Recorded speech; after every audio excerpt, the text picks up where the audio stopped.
பிறப்புறுப்பை வந்து நல்லா தூய்மையாக வச்சுக்கணும். குளிக்கும்போது நல்லா பிறப்புறுப்பை தூய்மை செய்யணும். குறிப்பாக பெண்களும் தூய்மையாக செய்யணும், ஆண்களும் தூய்மையாக செய்யணும். இப்போ ஆண்களுக்கு பிறப்புறுப்பில் பார்த்திங்கன்னா தூய்மை செய்யலைன்னா குளிக்கும்போதெல்லாம் அதை நல்லா கழுவி விடணும். அந்த தோலை பின்ன தள்ளிட்டு அந்த மொட்டு மாதிரி இருக்கிற அந்த பகுதியில் வெள்ளை நிறத்தில் ஒரு மாவு மாதிரி படியும். அதை அது மாதிரி அதாவது குளிக்கும்போது பிறப்புறுப்பை ஆண்கள் சுத்தம் செய்வதற்கு தவறினால் அந்த வெள்ளை மாதிரி படிகிற அந்த மாவு மாதிரி படிகிற அந்த பொருள் அந்த பிறப்புறுப்பில் புண்களை ஏற்படுத்தும். புண்களை ஏற்படுத்தி அப்புறம் என்ன ஆகுனாக்கா அந்த மாதிரி அடிக்கடி இந்த மாதிரி கழுவாமலே இந்த பிறப்புறுப்பை கழுவாமலே இருக்காங்கன்னு வச்சுக்கோங்க. அது அந்த மாவு மாதிரி படிகிற வெள்ளை நிறத்தில் மாவு மாதிரி படிகிற அந்த பொருள் பிறப்புறுப்பில் ஆண்களின் பிறப்புறுப்பில் புற்றுநோயையே ஏற்படுத்தும் அப்படின்னு சொல்கிறாங்க.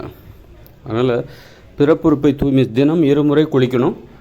குளிக்கும்போது 2 முறை தூய்மை செய்யணும். அது பிறப்புறுப்பை தூய்மை செய்வது அந்தளவுக்கு ரொம்ப முக்கியமான ஒரு விஷயமா இருக்குது. இப்போ பிற உயிரினங்கள்லாம் என்ன பிறப்புறுப்பை தூய்மையாக செஞ்சுக்கிட்டு இருக்கு, மனுஷங்க மட்டும் ஏன் தூய்மை செய்யணும் அப்படிங்கிற கேள்வி எழும்ப தான் செய்யும். மனுஷங்க மட்டும் ஏன் குளிக்கிறாங்க, ஏன் பல் விளக்குறாங்க அப்படின்னா, மனுஷங்க மனம் எனும் நோயால் பாதிக்கப்பட்டவங்க. மனம் என்பது மனித உடம்பு முழுக்கவே ஏற்பட்ட ஒரு நோய்.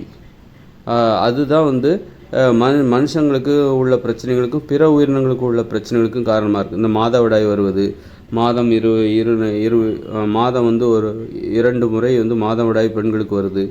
அப்புறம் இந்த மாதிரி ஆண்களுக்கு பெண்களுக்கு பிறப்புறுப்பில் அடிக்கடி தூய்மை செய்யணும், டெய்லி குளிக்கணும், டெய்லி பல் விளக்கணும்.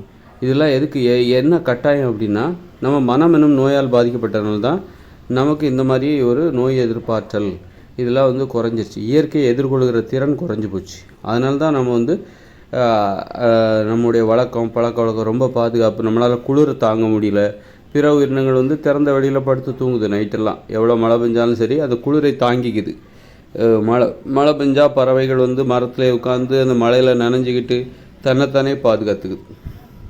அதெல்லாம் தாங்கிக்குது. அதுக்கும் குளிரும், ஆனாலும் அதை தாங்கி கொண்டு உயிர் வாழ்கிறது.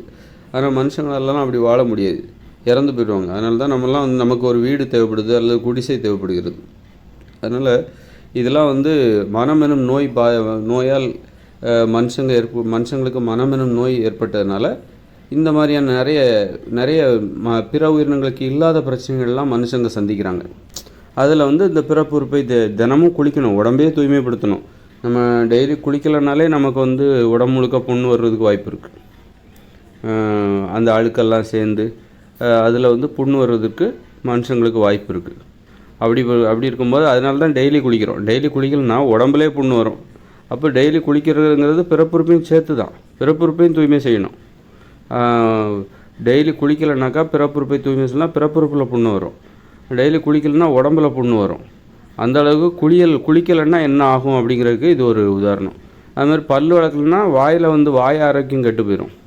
அந்த அளவுக்கு குளியல் என்பது இப்போ பல் விளக்குங்கிறது வாயை குளிப்பாட்டுற மாதிரி தான். வாய்க்குள்ளே குளிப்பாட்டுறோம். நம்ம வாயை நல்லா தேய்ச்சி குளிப்பாட்டுறோம். வாய்க்குள்ளே இருக்கிற பற்களை நாக்கை தேய்ச்சி குளிப்பாட்டுறோம். அந்த அளவுக்கு குளியல் என்பது அது ஒரு மருத்துவம். குளிக்கலைன்னா என்ன ஆகும், பல் விளக்கலைன்னா என்ன ஆகும், பிறப்புறுப்பை தூய்மை செய்யலைன்னா என்ன ஆகும். பிறப்புறுப்பை தூய்மை செய்யலைன்னா ஆண்களுக்கும் சரி பெண்களுக்கும் சரி பிறப்புறுப்பில் புண்ணு வரும். அது நாளடைவில் புற்றுநோயாக கூட மாறிடும்.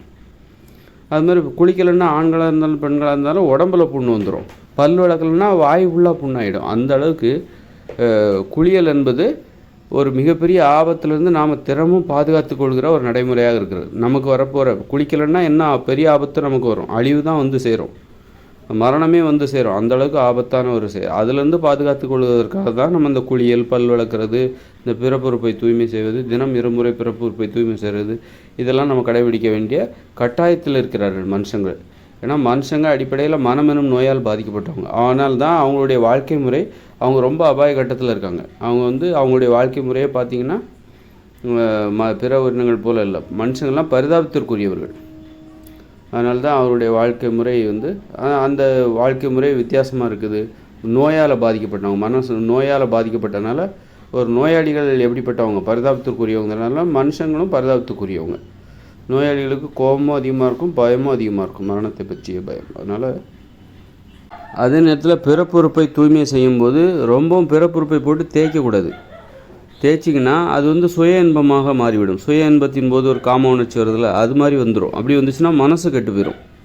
சுய இன்பம் பண்ணால் ஆண்களாக இருந்தாலும் சரி பெண்களாக இருந்தாலும் மனசு கெட்டு போயிடும், உணர்ச்சிகள் கெட்டு போயிடும். அப்புறம் அந்த கெட்டுப்போன உணர்ச்சி இயல்பு நிலைக்கு திரும்புறதுக்கு 2-3 நாள் ஆகும். இந்த உணர்ச்சிகள் கெட்டு போச்சுனாக்கா நமக்கு வந்து ஒரு பாசம் இருக்காது, அன்பு இருக்காது, மனிதத்தன்மை இருக்காது, ஒரு மிருகமாக பேய்களாக மாறி போயிடும். அந்த சுய இன்பம் செஞ்சாக்கா மனசு கெட்டு போயிடும். மனசு கெட்டு போனால் என்ன, அவங்க வந்து மிருகமாக மாறி விடுவாங்க, மனுஷங்களாக இருக்க மாட்டாங்க. அந்த மனநிலை ஒரு 2-3 நாளைக்கு கெட்டு போயிடும். அப்போது அதே மாதிரி நீங்கள் பிறப்புறுப்பை தூய்மை செய்யும்போது ரொம்ப தேய்ச்சி சுத்தம் பண்ணிக்கிட்டு ரொம்ப தேய்க்கக்கூடாது. மென்மையாக அதை வந்து கையாளணும். அந்த காம உணர்ச்சி ஏற்பட்டுரும். ரொம்ப சுத்தம் பண்ணுறேன்னு போட்டுக்கிட்டு அதில் சோப்பு இப்பெல்லாம் போட்டு ரொம்ப தேய்ச்சிங்கன்னா உள்ளே இருக்கிற பூதம், காமங்கிற பூதம் கிளம்பிடும். அப்புறம் மனசு கெட்டு போயிடும். அதனால் அது சுய இன்பமாக மாறிவிடக்கூடாது. இப்போ சுத்தம் பண்ணுறங்கிற சாக்கில் நான் சுத்தம் தானே பண்ணுறேன் அப்படின்ட்டு உங்களுக்கு நீங்கள் போய் சொல்லிக்கிட்டு அதை ஓவராக தேய்ச்சி சுய இன்பம் பண்ணுற மாதிரி நீங்கள் பண்ணிவிடக்கூடாது. அப்போ வந்து உங்களுக்கு காம உணர்ச்சி ஏற்படும். அப்புறம் வந்து உணர்ச்சிகள் கெட்டு போயிடும். அதனால் சுய இன்பம் வழியாக காம உணர்ச்சியை ஏற்படுத்தக்கூடாது. உடல் உறவின் மூலமாக தான் காம உணர்ச்சி என்பது இருவர் சம்மந்தப்பட்டு ஏற்படுத்தக்கூடிய ஒரு விஷயம். அந்த அளவுக்கு அப்போது பிறப்புறுப்பை தூய்மை செய்வது ரொம்ப கவனமாக கையாளணும், மென்மையாக கையாளணும். காலை மாலை அப்படி கையாளணும். ரொம்பவும் தேய்ச்சி சுத்தப்படுத்திகிட்டு ரொம்பவும் தேய்ச்சிக்கிட்டு இருக்கக்கூடாது. தேய்ச்சின்னா அதுவே ஆபத்தாக மாறிடும்.